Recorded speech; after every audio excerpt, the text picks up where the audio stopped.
Surnommé le sorcier blanc, Claude Leroy nous a accordé une interview. Ses objectifs avec la sélection de la République du Congo, ses perspectives pour la CAN 2015, son amour pour l'Afrique, il nous raconte tout.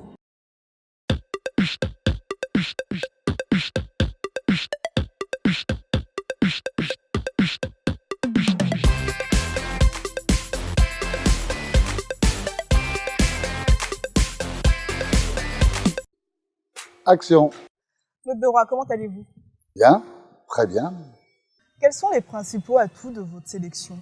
C'est ce que je ne cesse de répéter à mon staff, à mes joueurs, à tous les gens il faut être vigilant de ne pas se griser trop avec ces résultats. C'est si on garde nos vertus de simplicité, de solidarité, d'humilité, on pourrait être dangereux pour tout le monde. Si jamais on oublie ça, on n'a pas de marge suffisante pour pouvoir faire des différences avec les autres équipes. Donc il faut que le socle de notre travail se pose là-dessus. Après, il y a la qualité des joueurs. J'ai toujours dit, les défaites, c'est à moi de les assumer, les victoires appartiennent aux joueurs. Et il y a des joueurs qui ont du talent, qui avaient besoin de reprendre confiance, qui avaient besoin de capitaliser de la confiance. Et bien évidemment, ce match du Nigeria contre le champion d'Afrique, invaincu depuis plus de 30 ans à domicile, 8e de finaliste de la Coupe du Monde, les a fait changer de statut. Savoir que bien évidemment, ils ont franchi un palier. Mais maintenant, il faut rester sur ce palier et essayer d'en gravir d'autres. Vous avez participé à 7 CAN en tant que sélectionneur. Vous me canonisez, là. C'est un record. Quel a été votre meilleur souvenir? Le prochain match. Le prochain match. Et le pire, le prochain aussi? On ne sait pas ce qui nous réserve. Non, mais moi, je n'ai vraiment que de bons souvenirs du foot. Il y a eu des moments douloureux, une élimination en quart de finale à Sénégal 92, alors qu'on avait une équipe pour être championne. Ça a été un moment un peu douloureux, mais autrement, moi, le foot m'a apporté tellement de satisfaction, que ce soit en Afrique où je suis resté très longtemps, mais quand j'ai dirigé le Paris Saint-Germain, quand j'étais à Strasbourg, même si la fin a été aussi là un peu plus douloureuse, quand j'étais en Chine, en Malaisie, à Oman, où on a amorti la Coupe du Golfe après 40 ans d'attente, donc ce sont des moments merveilleux. C'est quand même le plus grand des privilèges de vivre de sa passion. Si vous deviez retenir les performances d'un seul joueur, toutes CAN confondues, lequel serait-il? Ça va en fâcher tellement.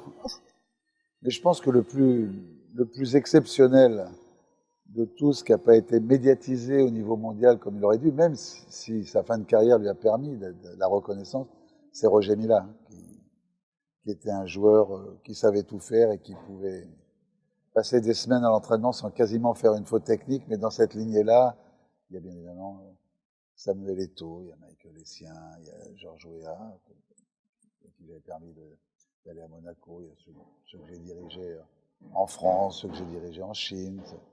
Mais Roger Mila est le prototype du footballeur exceptionnel, tant par son talent technique, que par sa qualité dans la préparation, que par son professionnalisme. C'est un joueur hors norme. Comment êtes-vous tombé amoureux du football africain et de l'Afrique en général? Moi, je suis tombé amoureux de l'Afrique par culture, par éducation, parce que mon père était très impliqué dans les luttes d'indépendance des pays africains, du Congo de Lumumba, de l'Algérie quand elle était encore française, pour l'indépendance de l'Algérie. Donc j'ai été baigné dans ce monde-là culturellement chez moi, par des parents très concernés, justement, pour les bagarres pour les indépendances africaines. Ma fille a d'ailleurs réalisé un film qui s'appelle Cameroun, autopsie d'une indépendance, qui est un très grand succès. Donc ça se transmet de génération en génération, cet amour de ce continent et des gens de ce continent-là. Il ne faut pas être dupe, il ne faut pas non plus penser que tout est bien. Comme partout, il ne faut pas faire d'amalgame, il y a des gens de grande qualité partout. Il faut rester soi-même, il ne faut pas vouloir jouer les donneurs de leçons, il faut savoir s'intégrer, s'adapter aux cultures, aux réalités locales, tout en apportant sa compétence et en n'ayant surtout jamais peur d'être mis dans un avion le soir même, c'est-à-dire d'être fidèle à sa façon de diriger, sans tenir compte des pressions d'où qu'elles viennent. Je pense, c'est ce que je ne cesse de dire comme conseil à tous les jeunes entraîneurs qui m'appellent, qui me demandent d'aider. Je dis, restez vous-même et soyez authentiques et ne subissez aucune pression. Quand vous faites quelque chose, réfléchissez, dites-vous que est-ce que c'est bien pour l'équipe nationale du Congo ce que je suis en train de faire?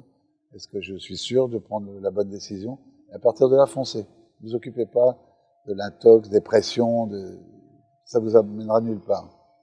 Vaut mieux toujours, c'est pas moi qui l'ai inventé, mourir avec ses idées que vivre avec celles des autres. Qu'est-ce qui manque pour qu'une sélection africaine remporte le mondial, enfin? La cohérence, la pérennité, accepter que de temps en temps, des mauvaises périodes se passent, et pas en changeant tout le temps. À partir du moment où on fait confiance à un staff, à partir du moment où on considère que le staff a de la qualité, de la compétence, laissez-les travailler. Bon, mais pour véritablement aller très loin dans le travail en Afrique, il n'y a que le travail, il n'y a que ça qui paie. C'est du boulot, c'est ce que je dis aux joueurs. C'est 95% de transpiration et 5% d'inspiration. Il n'y a que le travail. Tout le reste sont des discours. Les grands discours, on les entend souvent. Mais c'est sur le terrain, la répétition, le travail, la pédagogie, savoir se faire mal. Certains joueurs ont du mal à se faire mal, donc la discipline. C'est un mot, je leur dis toujours, il ne faut pas employer, parce que s'il n'y a pas de discipline, il n'y a pas de foot. Donc, si c'est entraînement à 7h, c'est pas à 7h01. Mais moi, j'ai jamais eu trop de problèmes pour imposer cette discipline intelligemment, expliquer pourquoi on met de la discipline en équation dans une équipe, parce qu'autrement, on ne peut pas avancer. Claude Leroy, merci d'avoir répondu à notre invitation. Merci beaucoup à vous, et puis longue vie à votre chaîne. Ibiz News. Oui. C'est la fin de cette émission. On se retrouve très prochainement pour de nouvelles aventures. Hey.